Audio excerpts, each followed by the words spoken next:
Wow, ang galing naman ng anak ko. Minamasahe ako. Bait naman ni Nico. Hindi masala.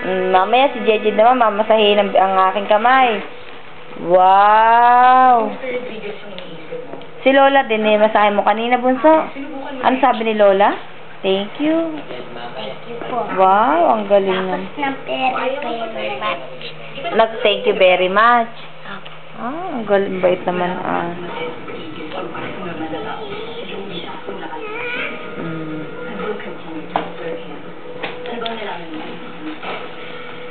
Galing. Simulan na holding si Mateo. Pero wala raw silang record ng totoong pamilya niya.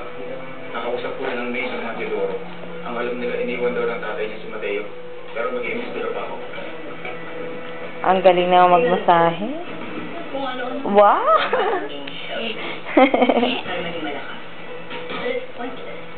Dahil lahat sila mamamatay sa kanila. Pakita nga natin kung ano talaga ang ibig sabihin ng pagiging malakas. Let's go, Tom!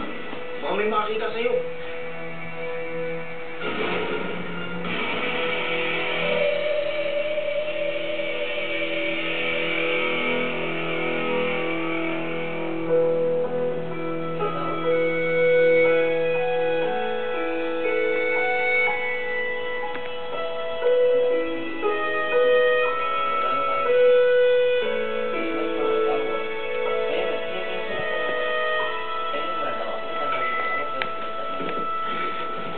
Thank you, bebe. Thank you, Nico. Kiss naman kay tita.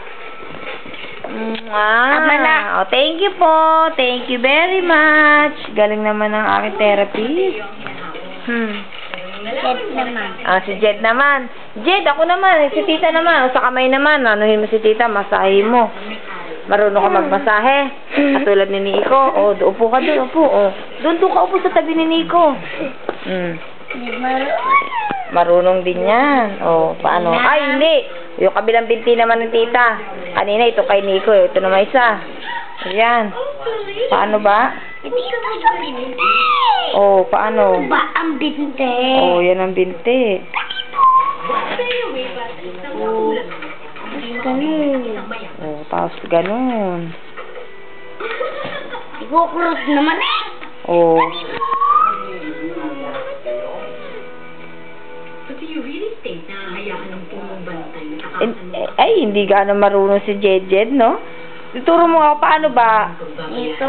Oh, ganyan lang. Tingnan mo mabuti, Jed. Ito ha. Oh, yeah, turuan mo. Oh. Ganon. Oh, so, Ito. oh. Ganon. Oh, yun. Bye. Ganun daw. Sabay. Oh, Jed, ikaw nga. Paano mag... Ay, naku, lalatay-latay naman si Jed. Paano ba? Oh. Dapat ganito matibay. Oh, dapat matibay nga naman. Oh, tapos hilo. Oh. Pag ganon. Oh. Paano mo yung sinasabi sa mismo sa kumpanya? Paano kung gusto niyo palang gamitin ang Hindi ka na magaling si Jed, no? Hindi. Magaling si Jed. Sige, kiss mo na lang. Kiss mo na lang, bitiri tita. Dali, kiss mo nga. Dali. Maputi yan, diba? O, si Jed nga. Kiss naman ang bitiri tita, oh. Tiw! Ay, ko, Nico. Oy, loko. Awa, bakit?